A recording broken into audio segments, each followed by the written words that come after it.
You know, niggas gotta get their priorities together. Got their mind on the wrong things, spending their money in the wrong way. Trapaholics, real trap shit. Say you need that car with the rims and a trunk, just like Jim. It's more than life. Yeah. I'm telling you. Talk to him. Say you need that LV bag with the belt and the hat. That's all you got though. It's more than life. Yeah. Talk to him. Real. Say you wanna turn up at the club, buy some bottles, impress them girls. It's more than life. Fucking everybody. Yeah.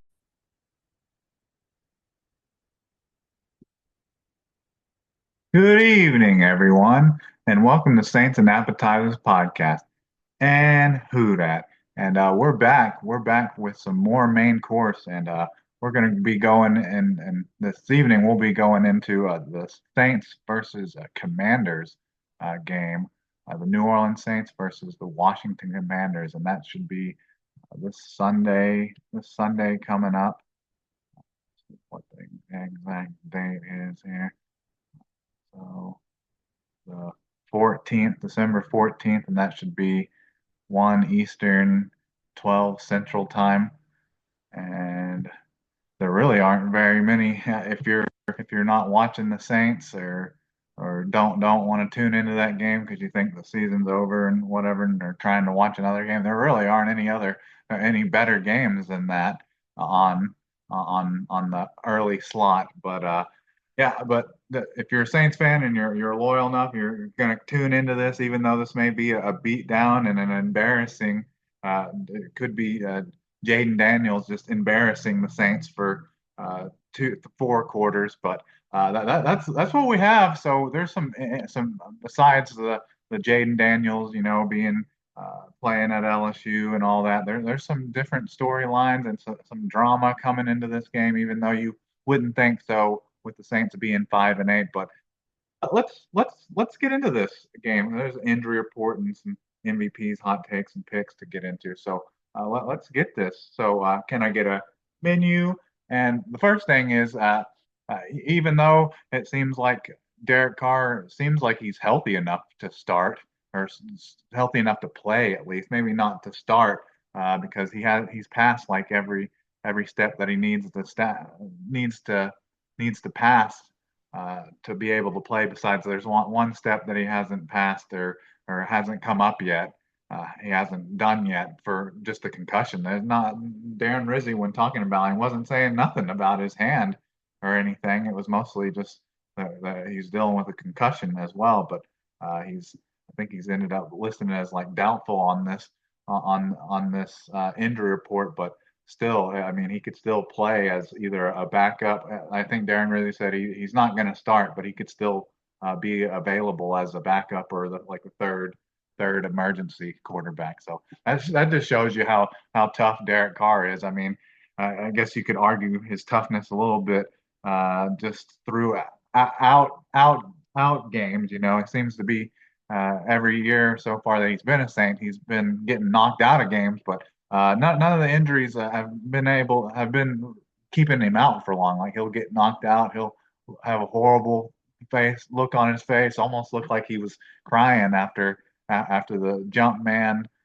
Superman dive out of bounds that he did, where he came down on his entire left arm and just I imagine he stumped it, slammed his wrist and hand on that turf, basically concrete out there at the Meadowlands in New Jersey. But yeah, I mean, even though he seems to get shook up and looks like he gets like bad injuries during games, and almost sometimes feels like he's just kind of faking an injury almost. It seems like, I know it's not, but it seems almost like that in some of the games where he gets hurt, because there are games that are like Saints are just barely kind of leading, or they're behind like in the fourth quarter, and just the worst time possible is for Derek Carr to get hurt like right now. But yeah, that's something you see. But just getting back to Derek Carr and looking as if, I mean, if it was just had no other options for starters, didn't have these two young quarterbacks, I feel Derek Carr would play. So that leads me to being like, uh, it's good. I'm happy to see that because I'm happy that he'll maybe might not be back for Green Bay next week, but he'll be back. He'll definitely be back for his revenge game against the Raiders in 2 weeks or like a week and a half. So that's good. And seeing Jake Hayner helping, it looks like GQ Jake Hayner is to start, and Derek Carr, he's been there every morning watching film and stuff with him. So we hopefully this is not an ugly performance and is at least enjoyable to watch. I don't expect the Saints to win, but hopefully it's just enjoyable to watch until we get Derek Carr back in like a week or two, and hopefully, if nothing else, he can pants and embarrass the Raiders as like the send off for this season. But anyways, let's get into the injury report now. We've gone over a little bit of Derek Carr, So for the Saints, starting with the Saints injury report, the first one on there is quarterback Derek Carr dealing with a left hand / concussion, and he didn't practice all week and is doubtful. But I feel it feels like, and it's just the buzz around his injury and stuff that you're hearing from Darren Rizzi. It almost sounds more like it's the concussion than it is the broken hand, the broken non-throwing hand than anything. So he's doubtful, but he hasn't completely thrown out the opportunity or the chance that he could start or just be an emergency like third backup. I think he didn't say, he said he wouldn't start like Jake Hayner's the starter, but Derek Carr could still be active. Basically. And then we have linebacker DeMarco Jackson ankle, didn't practice all week and is out. And then you have this was like really the only one that kind of concerned me or worried me, just for the watching value and the product that we might get on the field, as if running back Alvin Kamara was dealing with an illness, didn't practice Wednesday or Thursday, but was back Friday full and has no game status. I was a little worried, like this game already be hard to watch against the Commanders, for almost maybe a playoff team, fringe playoff team, a team with a winning record coming in here and playing the Saints, who don't have their two starting wide receivers, don't have their starting quarterback, and then wouldn't have their starting running back. That'd just be kind of tough, kind of hard to watch, honestly, more than anything, unless unless they feel confident in enough in giving Kendra Miller more than like 10 carries and he somehow goes off for like 100 yards rushing or something. And then that would be fun and enjoyable to watch, even in a win or a loss. So that's good, seeing Alvin Kamara just coming back, that illness that he's dealing with, nothing too serious. And then we have a tight end, Jawan Johnson, foot, limited Wednesday and Thursday, and then full Friday, and then no game status. And then wide receiver Bud Memes. These last two are players that I don't think have been activated officially off the IR just yet. But um, you have Bud Memes, who he came back last week, and there are talks about maybe he's going to be activated off of IR, and you get to see kind of what some of these young players can do. And he practiced Wednesday of last week. I'm talking last week, and then popped up on the injury report on Thursday and Friday. Well, he did exactly the same thing this year. I don't know if they're just taking it easy with him, or just like every Wednesday, anytime he walks around or tries to practice on it, that thing starts flaring up, or he feels a little tickle in there or something. I'm not real sure, but it seems like we'll be going another game without seeing Bud Memes, even though it looked like he was kind of on the path to return. But I guess we'll just have to keep waiting.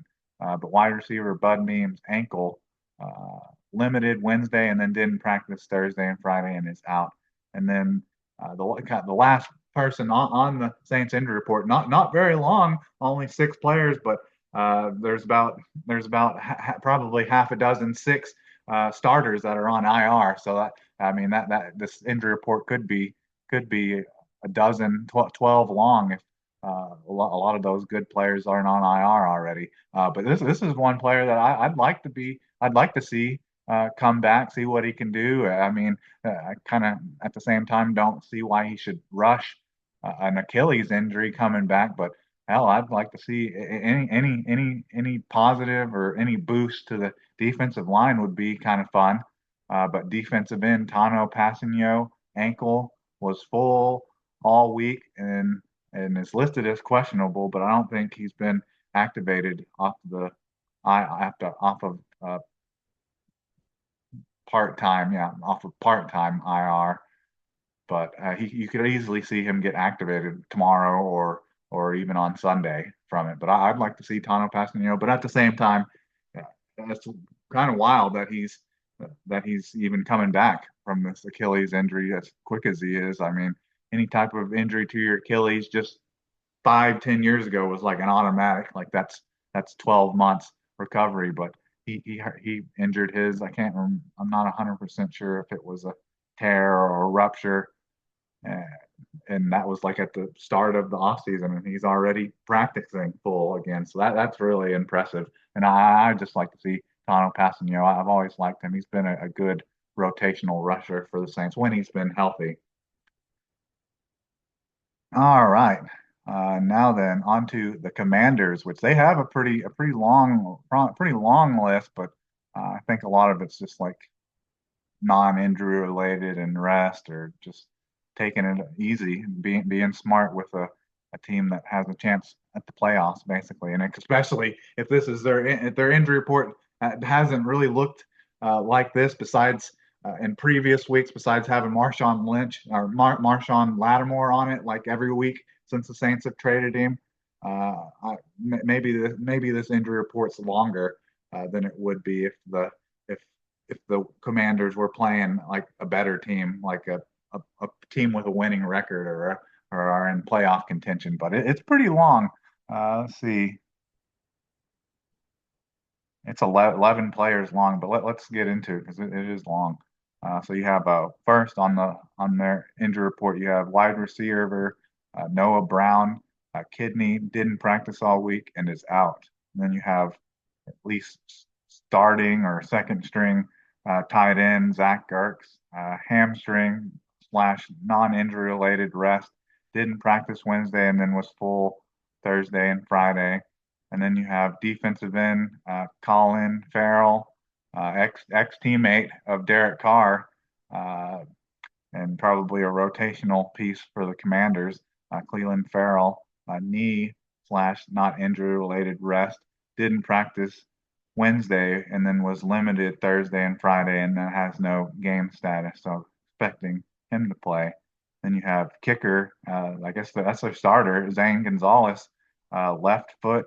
So that must be, I'm guessing, just going off of how many kickers. I don't even know if there is a kicker in the NFL, like a place kicker that's left footed. So I would imagine that's his plant foot, his left foot. He was limited Wednesday, full Thursday and Friday, and then it's listed as questionable. So there's some starters and some rotational pieces on their injury report, but none of them look too serious. And then you have a safety, Quan Martin, shoulder, limited Wednesday and Thursday, and then full Friday, no game status. Then wide receiver, Jamison Crowder. So that's one of their number 2, number 3 wide receivers. Jamison Crowder calf was full all week, but still listed as questionable. And then outside linebacker Dante Fowler Jr. Groin was full all week and is has no game status. And yeah, and he would be one of the Commanders' rotational pass rusher, edge rushers, I would think. And then you have Noah Igbingahini, cornerback, thumb, was full all week and has no game status.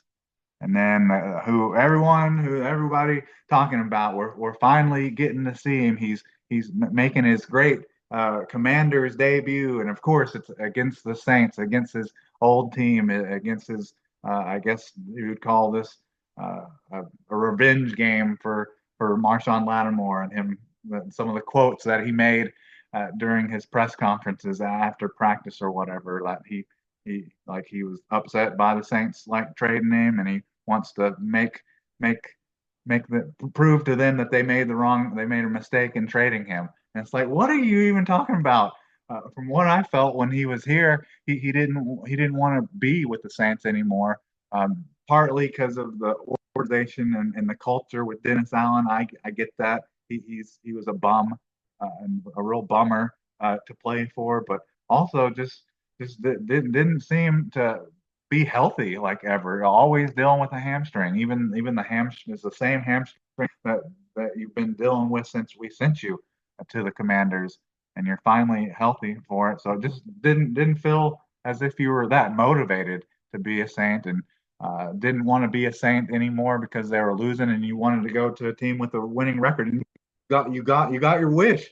You got traded to the Commanders. It's kind of funny how we're talking about the different slots of third round picks between the Saints getting the Miami Dolphins third round pick, and then getting the Washington Commanders, and then the Washington Commanders having still keeping their third round pick. It's funny, after the Saints made that trade, a lot of people were saying the Saints made a horrible trade and not trying to get the Commanders first and trying to get the Dolphins first, but they're really not that far off anymore. The Commanders kind of lost their luster, and Jaden Daniels juice a little bit, and they went on a bit of a bumpy stretch there. So to say that the that the I guess it would be their pick that the Saints got the Commanders pick, and then the which it got worse, and then the Dolphins third round pick improved. So it's not that big of a difference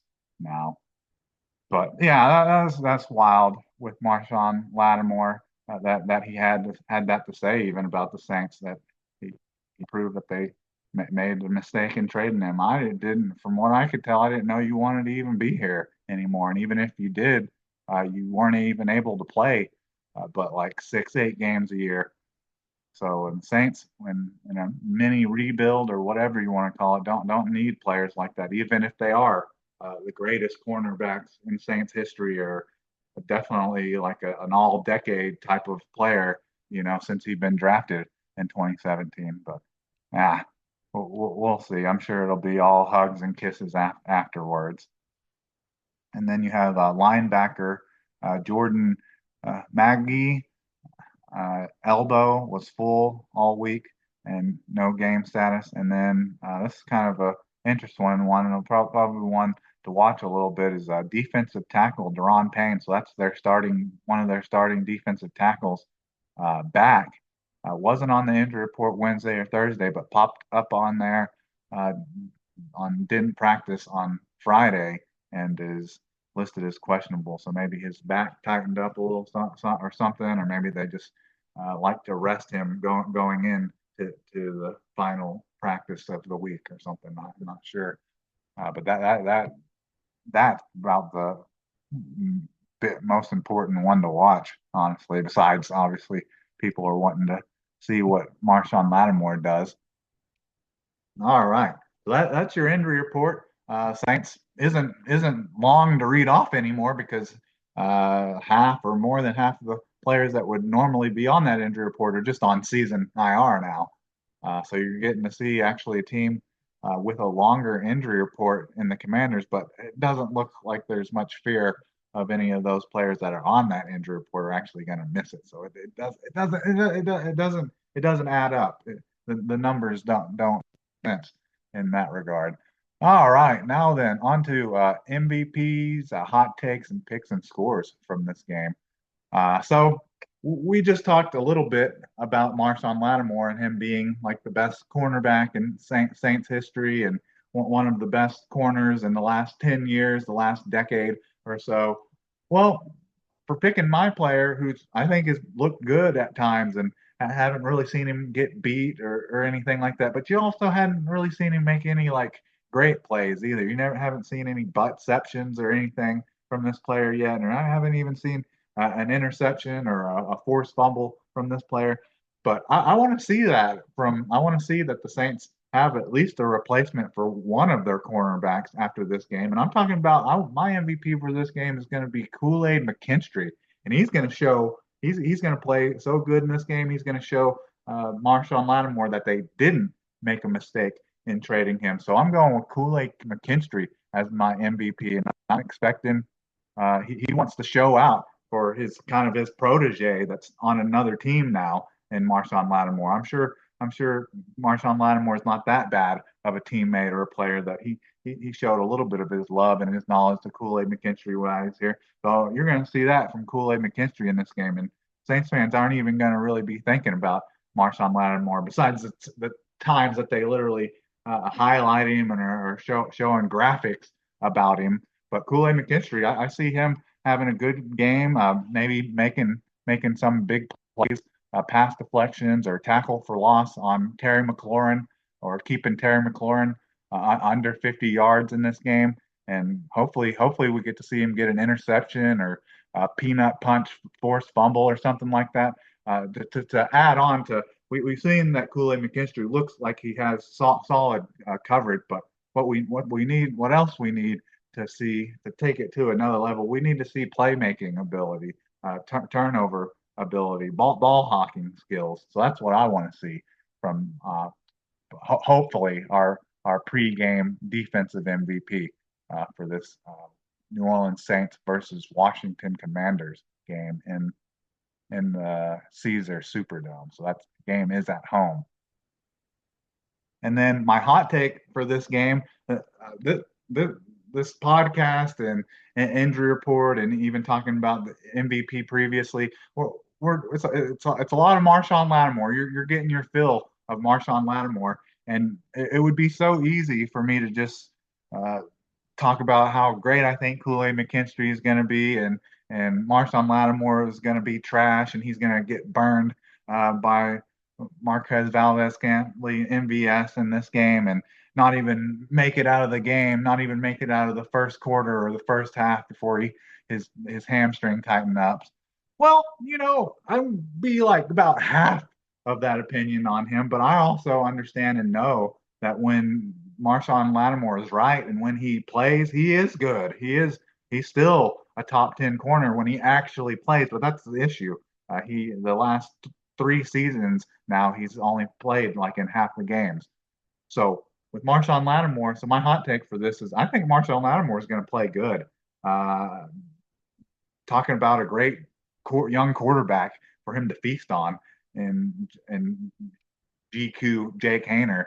So I could see him making a play on something Jake Hayner throws out there, either an interception or maybe even a pick six. Which if that happens in this game, that's enough to win the game probably for the Commanders. And heck, to save Marshawn Lattimore for the remainder season and the playoffs. Heck, if he puts them up by a touchdown off of a pick six, or puts them in the red zone off of a forced fumble or a fumble recovery, or has some tackles for loss on MBS, then I'd probably pull Marshawn Lattimore out of the rest of the game, whether he's hurt or not, just to protect him and save him for the playoffs. So I see that from Marshawn Lattimore. I think he's going to be good. I think he's going to play good in this game, and maybe get a turnover or a game-changing play from this game. But he doesn't finish the game. It's just like we've seen him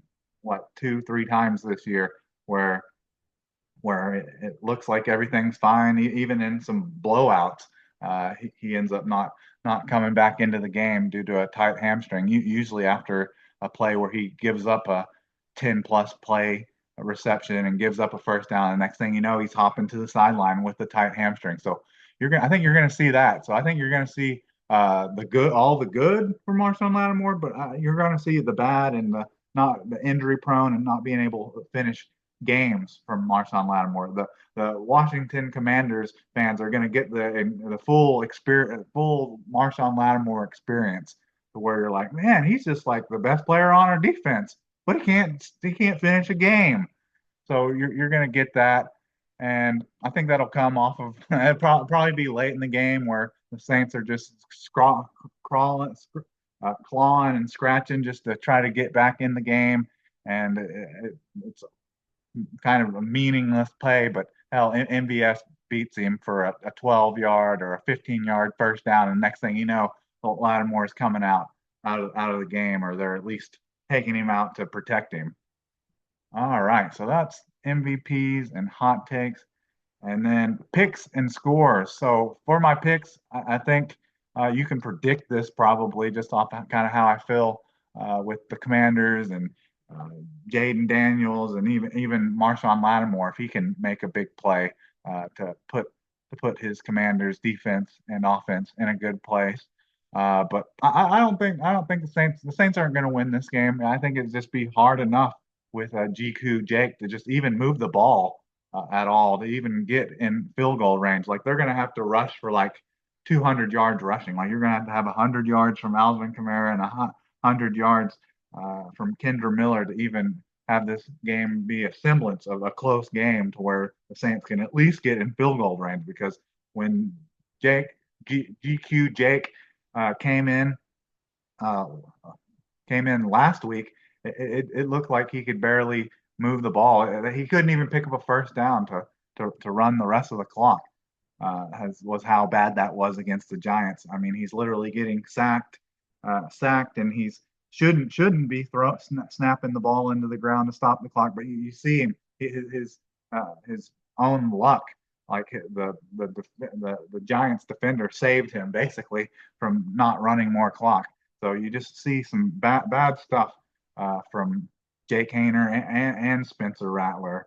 But what I would at least like to see is the Saints being able to run the ball. Like they're going to have to be able to run the ball to just be able to stay in range for field goals.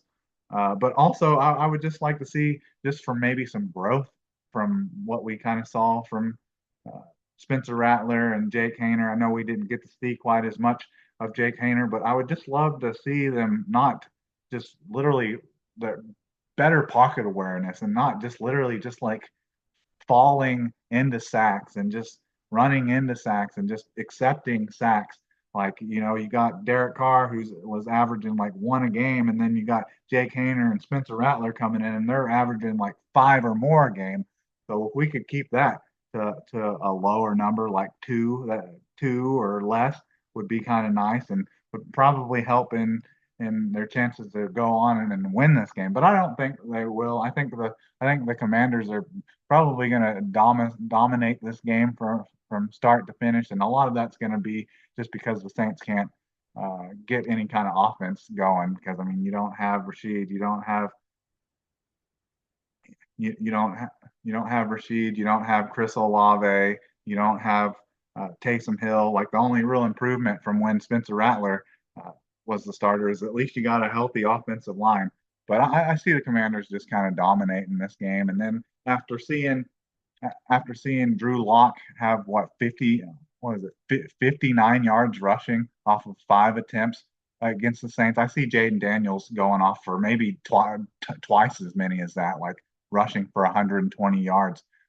So hopefully they don't abandon the passing game too much. So we'll get to see hopefully Kool-Aid McKinstry make a play against Terry McLaurin or get an interception or something. But with how this game is going and even how they were allowing just rushing yards to Drew Lock and their running back last week. If the Commanders just follow any game plan of teams that have just ran all over the Saints, you just don't need to throw the ball. So my final score for this, and this may be too many points for the Saints. I'd be hard pressed to see where the Saints will be able to score a touchdown or even get in field goal range just because they looked so helpless against a bad football team, maybe the worst football team in the league. They couldn't even move the ball, couldn't even pick up a first down with Jake Hayner. But I understand he has a whole entire week to practice now to prepare, and hopefully they have a Kubiak. Hopefully he's got a good game plan in there. So for my pick, I'm going with the Commanders, Washington Commanders, and I think it's going to be pretty much a rout, and you're going to see Jaden Daniels looking ridiculous and making Saints defenders look like clowns, and have four or five almost sacks that turn into positive plays, and him just no one protecting the middle of the pocket and him just taking off for 20, 30-yard gains. That's what I see. So I'm going with the Commanders to win this. Washington Commanders to win 27-13. So I mean, my hopes for this game, besides obviously it would be fun to get a win over Jaden Daniels and Marshawn Lattimore. You know, it's salty Saint for some reason, even though it sounded like he didn't want to be here. But just to see some semblance of some decent quarterback play from GQ Jake Hayner would be nice. And I want to see some more of Kendra Miller and see if he can stay healthy for 2 games in a row. That would be kind of nice. But anyways, I think that's about all I have for you. We've gone over. We're gonna see GQ Jake. Gonna be different. I think that's the right decision to make. And uh, hopefully we see Kool-Aid McKinstry make us forget about Marshawn Lattimore with his play. But anyways, I think that's about all I have for you. So who dat? And can I get a check, please?